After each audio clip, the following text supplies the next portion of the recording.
Well, here we are today with a, what year is this, 2022? Yes. 2022 Jeep Wrangler Sahara Unlimited. The 4xe, that's probably the cool thing about this. The 4xe package is the hybrid option, and is denoted by the badging and of course the blue accents all around the car, even on the wheels. They've got the little Jeeps on the wheels. So I have a friend that owns this car, offered to let us take it out, take a look at it. I've driven a fair number of Jeeps, but this one in particular is kind of a little bit of a unique animal with the 4xe, and I've heard Jeep is now bringing that system over hopefully soon to the Gladiator as well. Seems to be very reliable overall, and seems to be kind of a neat option for people to give a shot to get that hybrid experience. The Sahara is primarily a little bit more of a fit and finish package. Would you say that's a fair assessment? I've got my friend here owns it. So you're getting kind of all the cool Jeep off-road bits, not quite to the level of the Rubicon, which is very off-road focused, but this is a little bit more of an on-road. So you get the LED lighting package on this. Is that something that came with, or did you option the LED lighting? Option. So one thing about Jeeps, and they realized this during the pandemic, that the more options they gave people, the more boxes they could check, well, they'd keep checking them, and that's you know, where you get ultimately to that 392 Wrangler, where you're paying $75,000–$80,000 easily for a Jeep Wrangler. But what's the sticker on this guy? 61K.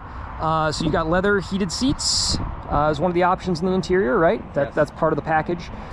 You've got black wheels, you know, the body match.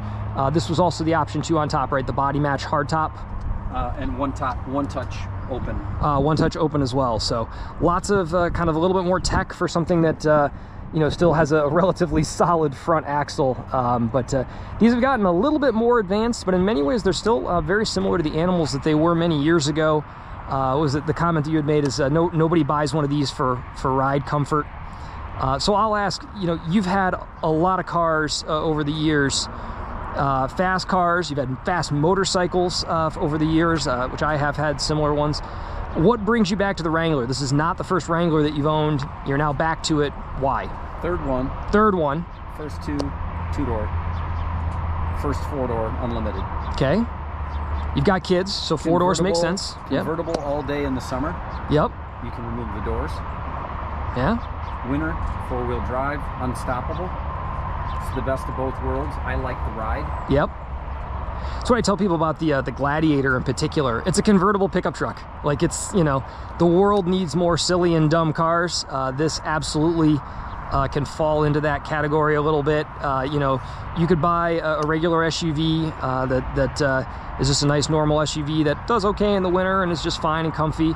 You know, you could buy a cool sports car convertible, like we've got an S2000 at home, but you're certainly not going to be driving that up the ski slopes in the winter, up in the mountains, if you care about it. So we'll poke our heads in. If you're comfortable, we'll take a quick walk around of it, and then we'll jump in for a drive. So first thing you notice is this Jeep has leather seats, decent carpeting all on the inside. They do have the Freedom roof panels, but you actually have the Sunrider, right? This is the, what's the option called? One touch roof. Sunroof that goes back about 80%. Gotcha. So this whole paneling up here will automatically retract as one giant sunroof all the way to the back of the vehicle. Back. Yep. So it's actually, second row are fully exposed. Jump up here and you can see that up here on the roof. Yeah, there you go. So this is all set up as one big sunroof, versus the other Wranglers have segmented roofs with two panels, right? Right here. Rear roof. And they have a rear roof. So these windows do come out as well, correct? Yes. So you can remove those. That's kind of a newer Jeep feature on the later Jeep models. Takes about 7 seconds. Very easy. Do you leave them at home, or do you store them somewhere in the vehicle? How do you manage with that? A storage bag with a foam rigid insert. You can stand both panels up vertically. There's little hooks. They go over top of the headrests for the second row to keep it stable. Oh, gotcha. So you kind of slot them in behind the front seats. I leave them at home because I have the subwoofer package for the radio system, and the width of the bag does not fit in between. It's too snug. Ah, okay. So this has the uprated radio then as well. Yes. So you do have the suite of switches here. We'll get into these a little bit about the hybrid system, you know, gas door, everything else. And traditional e-brake. This is something that's now becoming a bit of an anachronism on cars. I really appreciate that, with a manual e-brake. We'll jump here into the back seats, show you a little bit of the leg room. So you and I are both a little bit taller, both a little over 6 foot. So this is, you know, I'm That front driver's seat is all the way back. This is all the way. This is the farthest back setting on the front driver's seat, and I'm 6 feet tall, so a little over 6 feet tall. So this is. They pocketed the seat too to give you an extra. Yeah, you get a little bit of that extra there. Look, wow, look at that. We even have power windows and USB and 110 back here. This is way more advanced than that 1959 Jeep Willys that I learned to drive stick on that my grandpa had. Super helpful of my family to mention that those did not have synchronizers. A great way to learn how to drive stick. I probably ground about 3 pounds of transmission out of that thing.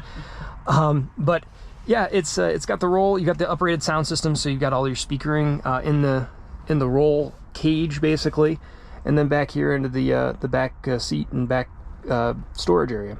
The 4xe seat that you're on sits 1 inch higher, a little over an inch higher than a standard Sahara, because you're sitting on the battery pack, which is all internal.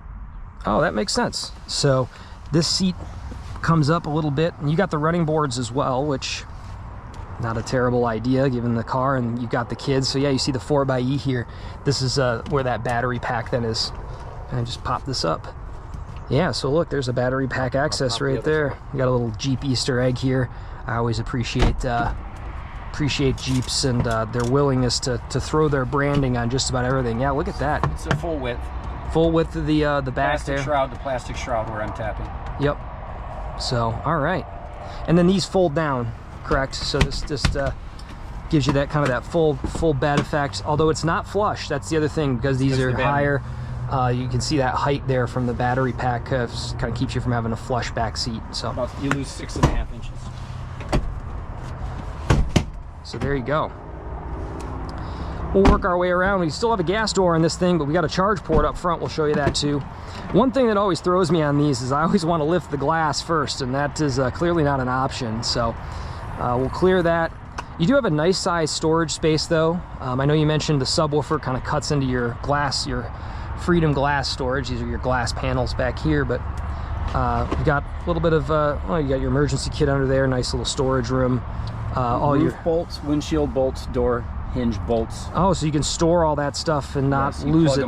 Plug and play right in. And then in. that drops onto there and sort of retains them. Cool. So, yeah, you do have the traditional hatch glass. This is defroster rear wiper. Comes down right there, and then right here, the red thing is to grab that. Man, there we go. Backup camera. Backup camera. Integrated spare tire. Let's go for a spin. I'll take a look at the charge port real quick. Here's your charge port access. This just pops open right there, and that's your access. This is still a CCS charger, type J1772 charger, and that you know, Stellantis has not announced they're switching to the Tesla standard. Look, another little Jeep there. They got a lot of Jeeps. They have not announced they're moving to the North American charging standard, although with Ford, GM, and several others moving that way, I would not be shocked to see them move to the Tesla or NACS, North American charging standard plug at some point. So here we are inside the vehicle. So let's just give it a fire up here. And it's quiet. So that's really interesting, just because the motor's off. We're defaulted here into hybrid mode. You can run it in all-electric mode. And this is, you said, about 17-ish, how many kilowatt hour? 17.3 on the battery pack. It might be 4, but I believe it's 17.3. Okay. 25-mile range per Chrysler, actual around 21, with city driving not exceeding 50. Okay. You're pushing a brick with the front windshield. Yeah, you have an a little more drag. Aerodynamic drag problem eventually. So if I flip to electric, so if I go over 50, it will kick back over to gas motor, correct? If you pull more than 50% power, yes. Once it hits like 55 roughly, okay, the gas motor will engage to assist the electric. Gotcha. And you can see I'm in electric mode here on the dash. You've indicated 19 miles of range, 80% of battery life. And so we'll just take off here. I see you've got the Gorilla Glass windshield. First thing I notice is this Gorilla staring at me here on the left. 30% lighter than the standard windshield. Thinner than the standard windshield, more resistant to perpendicular impacts from road debris, pebbles, stones, rocks, any other debris.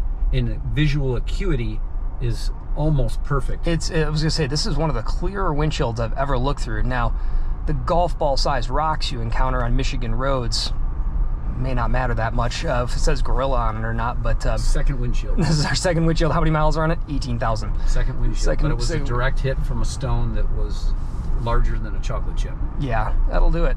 On the freeway. That will definitely do it. So you can see here we've got power, we've got charge. We do have the regenerative braking on.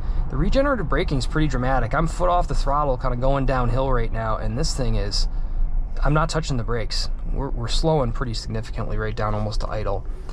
It is a little jerky on the brake pedal. It's something I noticed when I was driving it over. Do you find that it has a little, you kind of got to get used to that? It's easy to get used to. You're used to it within a day. Okay. Is there, so, it's a cool car, right? It's got a huge cool factor. Everybody wants these. They're kind of luxury items now with the way things have gone. And we're rolling along. It feels like a big golf cart.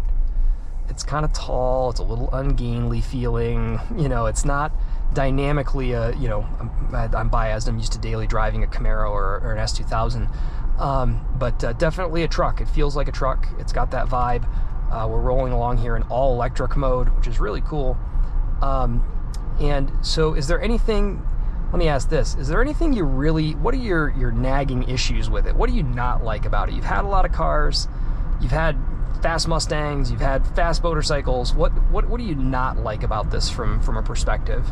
I've only had one issue that so far doesn't have a fix. When you open up the one-touch top and it stops to the rear, you have to hit open and close, have it travel back forward a full inch, because when it bottoms out to the rear, you lose 50% of your sub. You lose bass. Oh, because there's you just don't some type of... It's like an audio issue, or is it an audio issue? And it's on the 4xEs with this one-touch top. And here we are slowing down for this light, still not touching the brake pedal.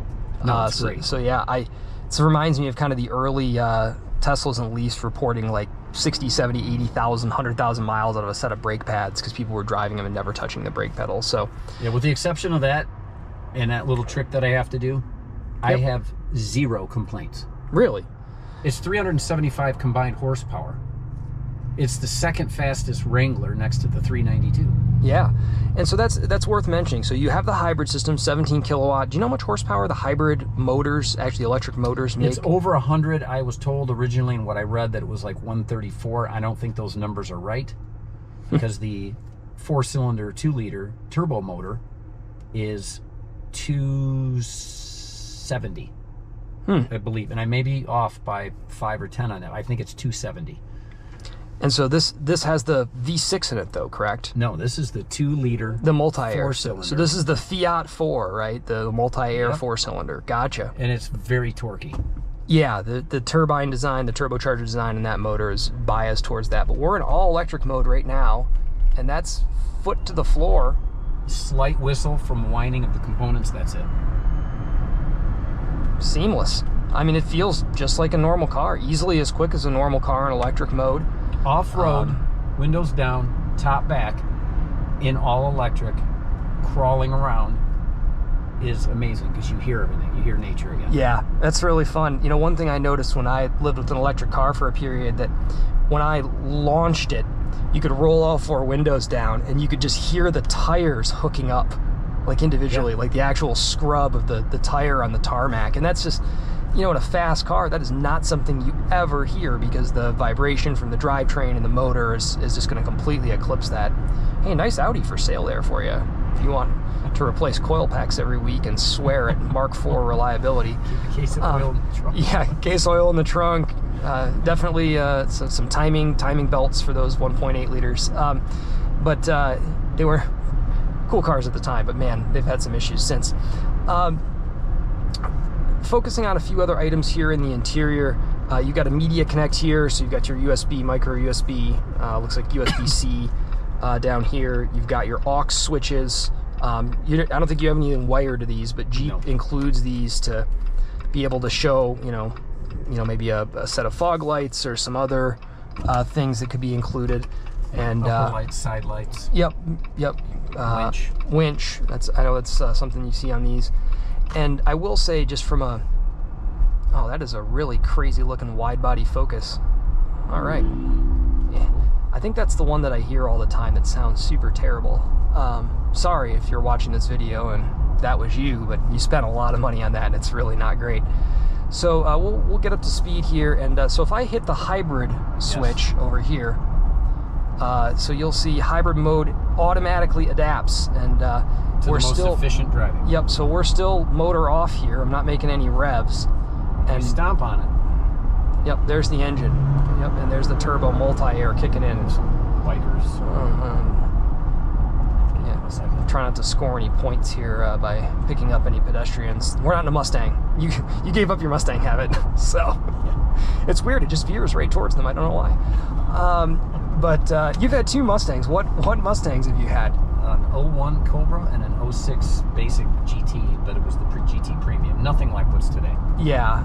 Those were such a power difference. Yeah, and those were much more mechanical cars. Both sticks. Yeah, both manuals. I recall the 01 very distinctly getting slapped into the seat more than once. That one had independent suspension all around.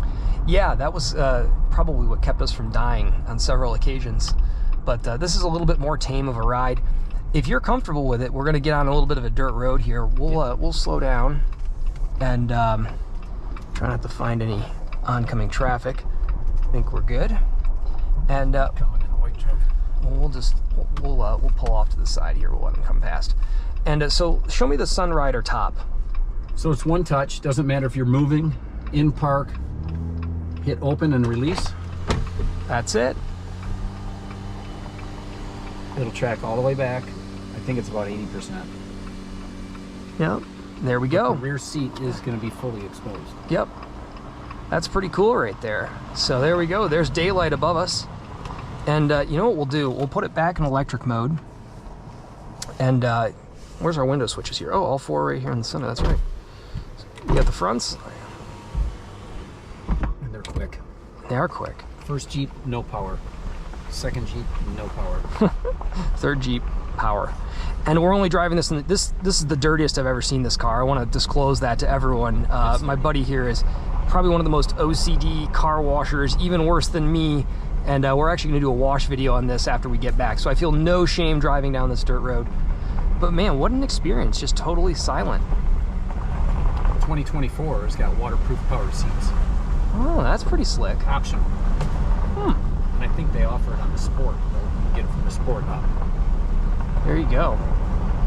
But yeah, what a neat opportunity to drive this on a dirt road, and just a la carte features have been upped big time. Yeah, and I mentioned that during the pandemic, I actually saw an interview, I think it was on NPR, of one of the Jeep executives, and their comment was, people kept checking boxes if we kept giving them to them. So we just kept giving them more boxes. And so these things, as you know, you can option thousands and thousands of dollars, tens of thousands of dollars in options by the time you're said and done.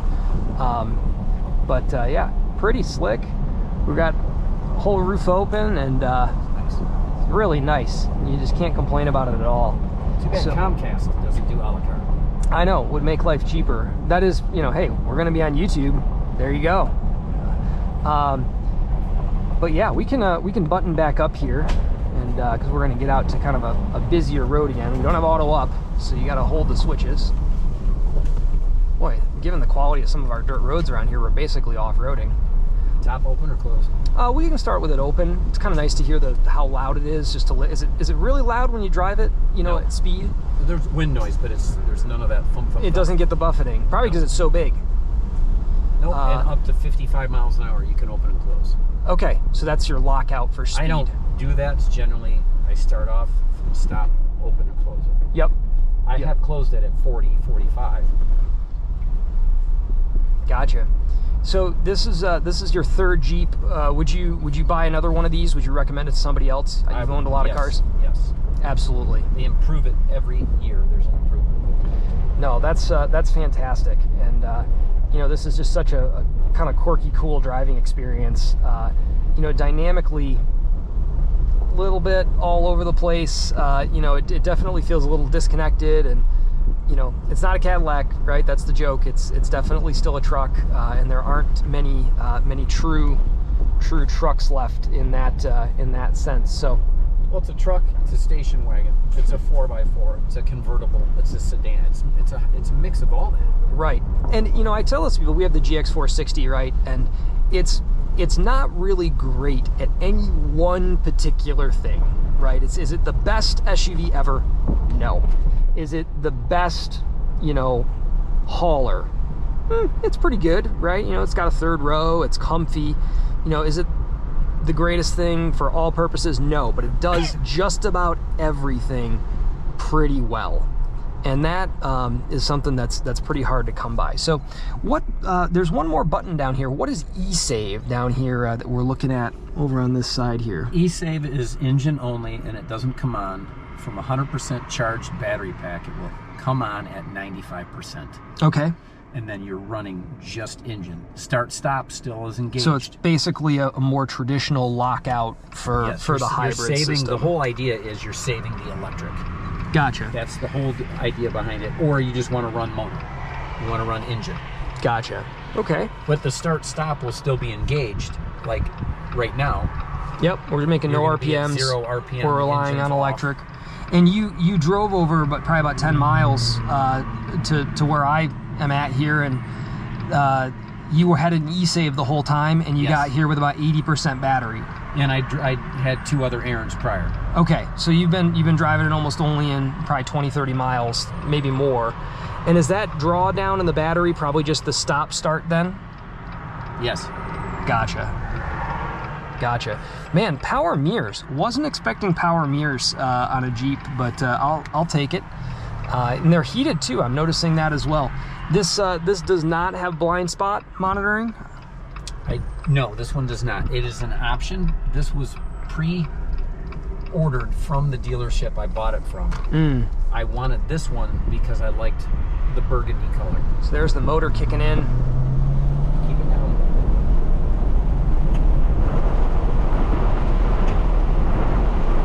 So now we're back into charge, not touching the brakes. Speed too high, power top unavailable. See, it even tells you. Yep, there you go. Now we're down below 55. It'll prevent you from doing an oops. Yeah, and so it's coming back forward right now? Yep. All right. Oh yeah, here it comes. Hey, there it goes. You're gonna get a little buffering. Yep. Expected. Well, that's pretty slick. So seamless. We're down to about 61% battery here, and this will, you know, just 15 miles of indicated range, and that's pretty slick. I gotta say, the system integrates really well. Road noise is a big thing in these. I will say, you can definitely tell this is a canvas roof. Oh, you hear it. You hear it. But we can still talk at a normal volume. Yeah, I don't think it's not a deal breaker by any stretch of the imagination. Dynamically too, 55, 60, 70 miles an hour, it feels pretty comfortable. You know, it's not going to be a sedan, it's not going to be maybe a compact SUV, but seems like a really comfortable vehicle to drive overall. So I have to ask too, and this is something, you know, viewers I think would appreciate. You just retired from a career in law enforcement. You were a police officer for many years and a detective. What is the funniest story you can tell me about pulling someone over? Ooh. Try to be somewhat family appropriate. I'm filtering. Yeah, there's a long list, I know. Well, before I give you that answer, I will tell you the hybrid package weighs about 980 pounds more. Oh, no kidding. Than the regular Sahara. So when you run out of battery pack, and now the motor is pulling, you're hauling around an extra 1,000 pounds of weight. That's a lot of heft. But there's some pros to it. In the winter, inclement weather, snow, slush, ice, that extra weight puts more pressure on the tires. The contact patch is a little bit better because there's more friction there, and traction is better. But you are pulling extra weight. Yep. Max tow on this is 3,500. You know, obviously don't want to go above 80%, which is 2,800 pounds. Yep. Tongue weight on this max, I believe, is 300. Gotcha. For the ball. And this is, you know, really, I think it comes back to the fact this is a bit of a do-it-all vehicle, right? Just from a perspective of, you know, could you tow a little bit if you needed to? Yeah. Are you going to be towing a you know, a 2-axle Airstream up through the Rockies with this. No, kids, go buy a, you know, an F250, F350, a 3500, something like that. But this narrowness will allow you to go on those 2 tracks. That's the other damaging. thing I'll say too. These are very narrow. You know, even I think it's a few inches even narrower than our GX. But that's an interesting note about it, and it's pretty practical. So you've, of course, got all the suite of, you know, aircon, radio, touchscreen, climate. This is Chrysler's Uconnect system, so you can, the feature content of that we can mess around with. Page 2. Ooh, look at that, off-road pages. What does this do? It'll give you a pitch, roll, only up to certain speeds. Oh, okay. It'll deactivate and go off above higher speeds. I don't know the speed that it drops off. Well, that's probably why it's telling me. Okay, there we go. It loads everything. It'll show you a picture of the Jeep. Not as fun as the Hummer, which shows you in tow haul mode, shows you towing a rocket ship. Yeah, and it says maybe lost. Okay, so there you can see the pitch roll, accessory gauges. But never stuck. Maybe lost, but never stuck. Yeah, oh yeah, look at all this. Oh wow, that's pretty slick. I like that. That's actually, I'd probably, as someone who's a data nut, I would love just having this on all the time. It's good. It's good info. And this has CarPlay as well? Yes. Okay, so we got Apple CarPlay. I'm trying to keep it on the road here. You get a little bit more windage. It's definitely a taller vehicle, and is a little bit more different to get used to as it's cruising along. So we're not really getting too far off-road with it. I think that dirt road stretch is about as off-road as we're gonna get, but thank you for stopping. They don't usually. I'm shocked. It's a BMW, turn signals on. 50-50, never know. So, I mean, if you think you have a rough day at work, there's a guy at the BMW factory that puts turn signals on cars. Imagine that. Feeling useless every day. I bet if he's really busy, it just goes by in a blink. God, dad jokes. I appreciate it. So we're gonna try not to run over any debris here, but we'll take a quick turn around. To answer your question quickly, stop a lady, speeding, flying, 30 over the speed limit. Short discussion. Why are you going so fast? I'm late for work. You're late for work. Well, where do you work? Thinking you must work at a hospital or something. It must be pretty important. Well, I'm off today. So what was she late for? So just work, but she's off. She's just not paying attention. Nice try. Not looking at that thing we call an instrument cluster.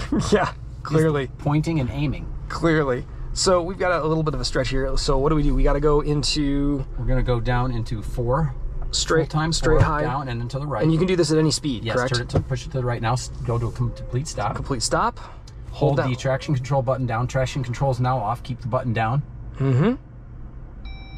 Electronic stability controls off. Okay. So now it'll deliver all that power, and you can let go of that. Let go of that. Deliver all left that foot power. on the brake. Left foot on the brake. Just a hint of and then stomp the gas.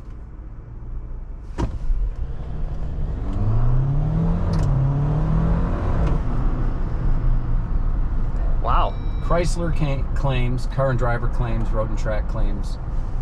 The best they got out of it was a 5.3 to 60. I mean, we could laugh about that, but this is literally a brick with wheels. Oh yeah, we'll go back into 2 high. But nobody buys a Jeep because they want a fast car. You say that, but that 392 Wrangler is a whole different story. With the exception of the 392 or the aftermarket companies, which there's a few located here. Yep, that are doing swaps, right? There's some doing Hellcat swaps on these one things. Out in Holly, am I allowed to say? Yeah, out not America's the Holly. Most Wanted. America's Most Wanted. Here's a good question for you. You spent 20-some plus years in law enforcement. What's the fastest you've ever clocked somebody at? 112. 112. That's not too bad. But you worked in a township without any highways, right? A city without any highways. Detroit had highways. Detroit, was that in Detroit? Yes. And that one was, the 112, we actually did the traffic stop, cited a citation, and that was, I have to use the bathroom. She was down in the freeway on the yeah, 96. that's a great excuse. I have to use the bathroom. The fastest pursuit was 131, 132. Ooh. Indicated was like 136, 137. So I'm going to just add in probably a 5 to 8 mile an hour. Plus or minus. Yeah. And it would definitely be a minus because it was a 1994 Crown Vic Ford with around 80,000 miles on it. Ooh. And yeah, that's a rough. Which we did get passed by Michigan State Police. The Chargers are quick. Who use a little bit more preventative maintenance. Or preventative maintenance, period. And that car probably only had 10,000 miles on it. Yeah. Yeah, and that's, that's an interesting note. We have family that sold police cars in fleet contract, and man, if you think a rental car gets driven hard, you should see some police cars. That is probably one of the most abusive environments for a passenger car that you could possibly imagine. Well, fortunately, nobody other than the people that were fleeing, they got hurt because they hit a tree. So they went from 90 to 0 in like 2 feet. Oof.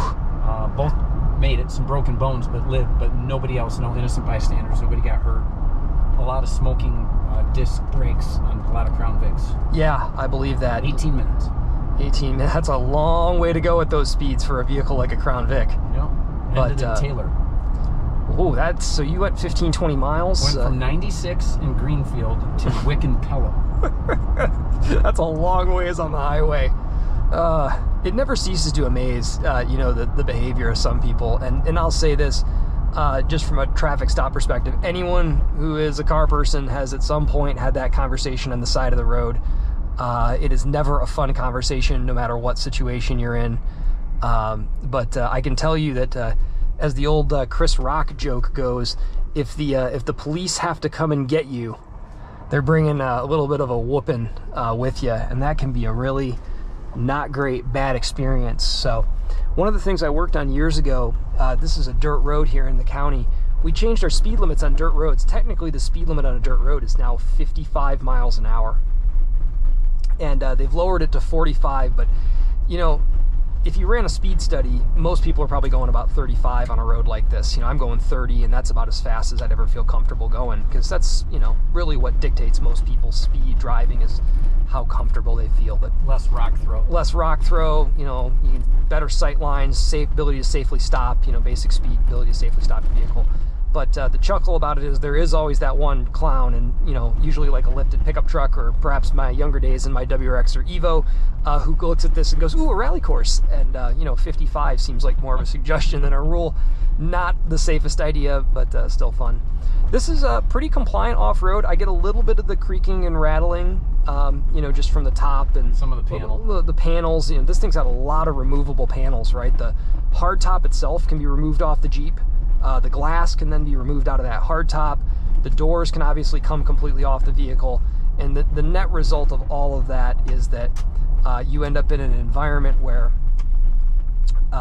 you're just going to have a little bit more of a rattly driving experience, right? And I think that's yes, you're exactly right. I do have a rattle behind the passenger side. I can hear it. It's kind of over our right shoulder. And I have not isolated it because I haven't sat back there yet while someone else drives. Yep. I think it's something that is definitely adjustable or fixable. Mm-hmm. But it drives me nuts. Yeah. And it will do I that. left that out when I was saying I had no complaints. That is but 20,000 miles on a Jeep. These are certain things to be expected. It's still a Jeep. Its prowess is off-road. And that's what its main focus is. And that's I think one of the hard things about it is because it's kind of a Swiss Army knife vehicle. The flip side of that is you have people doing just about everything in them, and then you get all the the jokes about the mall crawler and you've never been off-road and all this other stuff, and they've got to engineer to that too, and that's kind of one of the hard things about it. Jeep has been fairly uncompromising regarding a lot of the decisions they've made about these vehicles that make them much more off-road, much more off-road applicable. So an interesting subject. I've always personally thought that this is kind of a dumb car. It's a little bit silly. There's certainly things out there that could probably do a lot of what it does better in their own individual capacities, but the world doesn't have enough dumb cars in it. Car people love dumb cars. The weirder, the quirkier, the more fun to drive, the better. Yeah, this is a Leatherman super tool, like the Swiss Army knife, but you have to put gas in it. Yeah, I totally could see that. You can haul a few people around in it. You can go off-road. You can do all that cool off-road stuff. Go two-tracking. And so we're in regular drive right now. I see we're in electric mode. We're still at about 10 miles of range, left. And we've been driving around now for a few minutes, relatively low speed. But I do see this as a particularly great application for those people out there. I know you're like this. Your commute day to day, less than 10 miles. 6 miles. 6 miles for you one way. So, you know, you're doing 12 miles a day on a battery pack that does 18 fully charged, and you're just plugging it in at night. You don't have a, do you have a 240? I have a 240, but I don't use it. I've just used regular 110, around 11 and a half hours. There we go. On a Avalanche somewhat spent battery. Yeah, okay. The trickle charge is a little healthier for these lithium battery packs than a constant supercharge of less than 2 hours all the time. You can do it. Longevity is recommended to regular 110 outlet. Yep. And we're definitely taking this on some dirt roads to really get a little bit more of that not on the road feel. So, you know, overall seems very comfortable and very easy to drive. And I see this as a great car. If you're not doing, you know, I have a long highway commute. I go 60, 70 miles sometimes on longer drives. You know, you flip that around. I very much think it's really helpful to get that time in a more comfortable car on the highway. You jump to this if you want to use this and drive it a little bit, you know, more regularly around town. It's a great call. Definitely getting that reverb. Sorry, we're driving your baby over some washboard here. Watch out for this cyclist on the blind rise. Yeah. Another thing we did recently here, 3-foot passing law. So something It's necessary. you should, oh, for sure. People aren't honoring it, though. Well, when the latest thing is, as you know, just in the last really few weeks now, you can't hold your phone in your hand while you're driving here in Michigan. We're the I think the 26th state to ban that. And yes, 2 days after it passed, I passed a guy on Dixie Highway, not far from here, who was not only holding his phone in his hand, he was texting with the other hand. Ooh. Holding it up high in front of his face, fairly close with what appeared to be readers. But the odd part was he was on a Harley Davidson motorcycle without a windshield, no glasses, no helmet, no protective wear. Is he also smoking a cigarette? No, that was the only thing that was not going on. You know, and he passed me at about 45 miles an hour and was not looking at the that's road. just amazing. Yeah, and that's one of those things. You know, I don't think the lack of helmet's going to be what does that guy in. No, he would survive it with minor injuries. Yep, that's how it always works. Yeah, one thing I'll say about having a motorcycle, 2 wheels bad, right? And you've had motorcycles. We both actually had Honda Interceptors at one point. I know that. Yes, I've had 2. You've had 2. You had a 5th gen? Yes. And a 6th. And I had a 6th. I had an anniversary edition. And I adored those bikes. What was your favorite part about owning a Honda Interceptor? Everything. Yeah, I mean... single-sided swing arm, ease of cleaning. Yeah, VTEC.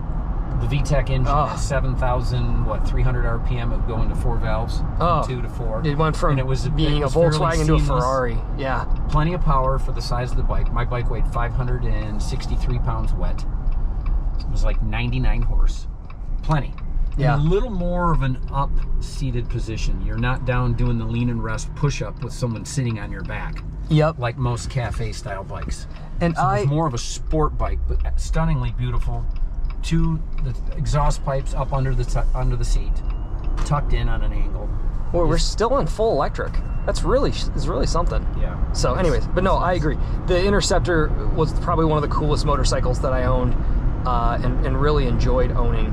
Yeah, I read that it would do 147. I read that. You read that? Yeah. Yeah. Did you happen to read that? I read it right off. Right off the speedometer there in front of you one time. Yeah. Well, that's you know, right up there. They put a little hash mark on it for some reason. Honda claims 147. Yeah. You know what was strange about that experience when Honda claimed 147? I also saw 147 on the dash at the same time. That may have influenced my decision to purchase an Interceptor. Wow, we must have had the same dream. You know what? It was really Mexico or something. But again, part of being car people, if you're not going to go out and have fun with it once in a while in a relatively safe environment, you know, that you're not having fun with it like you should. And you know, this thing, you could take it to the ORV park. We could go up the road a few miles here behind us. There's a big ORV park. You could mess around in it all day, hang with the side-by-sides, do some fun stuff, and then come home and, you know, hose it off and be able to go just about anywhere with it pretty comfortably. I'll be honest, I like the Sunrider roof. You've got the short commute at low speed. As someone who's got a longer, higher speed commute, I would probably option the full hardtop with the liner in it. Yeah, it's going to get a lot quieter. So we're going, what, 55, 60 right now. I think you can hear that. And you know, a little bit of the noise, you know, I think it would probably wear on you a little bit. Do you find issues with Bluetooth maybe? You having people hear you sometimes when you're talking? If I go when I'm hands-free on phone calls, because I think there's dual mics in this, they can tell I'm not right up to the ear, but it's still crystal clear. Okay, so it's not too bad. I interview everybody that I talk to when I'm on hands-free if I'm over 50, and I ask them, can you hear me okay? Oh yeah, I hear you fine. Okay. And there's not much of a difference with the top back. That, you know, that's kind of an interesting note. You know, I always found that with my S2000, right? If I have the windows up, like the windows rolled up but the roof down, if I'm going 65, 70, people can still hear you when you're on your phone. You know, either your earbuds are actually physically holding the phone up. So, you know, there's definitely background noise, but it's still manageable. Obviously, technology and phones have gotten a lot better too, you know, to be able to sort of decipher humans a little bit better than anything else. So we're down to the last probably couple minutes here, heading back to our jump off point. Just curious, you know, any closing thoughts? You know, do you think it's worth $60,000? That's another thing. The pricing in these continues to go up every year. Jeep is pretty shameless about charging another 3 to 10% every year for these vehicles. Do you still think the value's there? I think it is. You're talking about a 8 to 10,000 increase just for the hybrid package. Okay, so the 4xe is a pretty significant price jump. So if you wanted the regular Sahara, you're probably... I would have been able to get everything else for, I think, 50 and a half or 51, I believe it was. It's been a while since I looked at the numbers. Yeah, it's probably higher now. This was a year ago. You're paying basically another 8 to 10,000 for having a hybrid system. And not burning gas. And not burning gas. If you have a short commute, it's probably saving you money every week. The gentleman I bought it from, who is also a friend, he has one, and he hated Jeeps, hated Wranglers. Let me be more specific. He hated the Wrangler. He's like, I don't like it. They're trucks, they're rail cars, they're bumpy. He had one as a company car, and then bought one, and he's got the 4xe in white. Absolutely loves it. Lives not too far from work, but travels to and from on one charge. But since he has a supercharger at his dealership, he just tops off the battery. But he will go a month without putting gas in it. It's not his primary vehicle. There are two. But yeah, his commute to and from the grocery store is always less than 10 miles. Yeah. So let me ask this too. Is this your lifetime average, the 34.2? So you got on the dash here 34.2 miles a gallon. Yes. So that's 18,000 miles of your driving. You've gotten 34 miles a gallon average. Yes. Man, I mean that's better than most small cars, right? I mean, you know, if you look at a lot of small cars. Okay, let's show me the launch control again. Hold on, we're gonna come to a stop. No, just kidding. All right. Sorry, had to. Those barricades might crack. I'd aim for but we will be in four-wheel drive. I'm not concerned that we won't get through. Yeah, so we'll just we'll park it here just like we did before, and you got a nice backup camera in this. This doesn't have the front view or any of the other cameras, correct? Correct. Yep, and so you've got a manual option for gear select. We also have altitude. Oh, well, we're 1,000 feet above sea level, so good to know. But no, really appreciate the drive. We'll shut it off. We'll jump out and do that. Oh, hold on, that was cool. Will that show me that again? No, I just missed it. The dash there was telling me kind of all the stats from my drive. That was kind of a nifty nifty thing. I like that. And when you plug in to a power source, supercharge or not, it will flash the data up front of how long it's going to take. Yeah, there's a handshake there. So you do have the fog lights with this package too. I see you've got the home link as well, the assist SOS. It's a really well optioned car. You know, the next jump up, lit vanity mirrors too. The lit vanity, well, it has vanity mirrors. It's not the Jeep that I'm used to. So, well, there we are. That's a quick walk around on this Jeep Sahara. Some owner impressions. Car you could live with every day, do the hybrid thing, be able to have fun, get a tan, go through the snow, do whatever you need to do, and it's got all the fun little Jeep bits on it. You know, I appreciate that there's still a company that's got a lot of spirit about what they do. You know, it's got all the little Jeep add-ons, Jeep here, your Easter eggs, flip-flops. They're just buried around the car, and that's really a fun thing. You know, the Jeep people thing's a thing. Some of them are paint.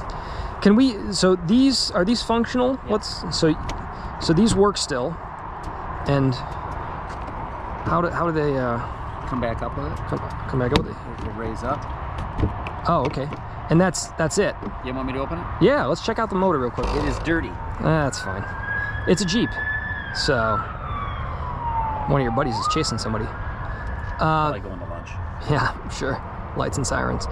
So big battery up here too. That's a pretty decent sized Different battery. voltage than the. Yeah, a little more substantial. We've got our turbocharger set up over here. All right. It's normally not this dirty.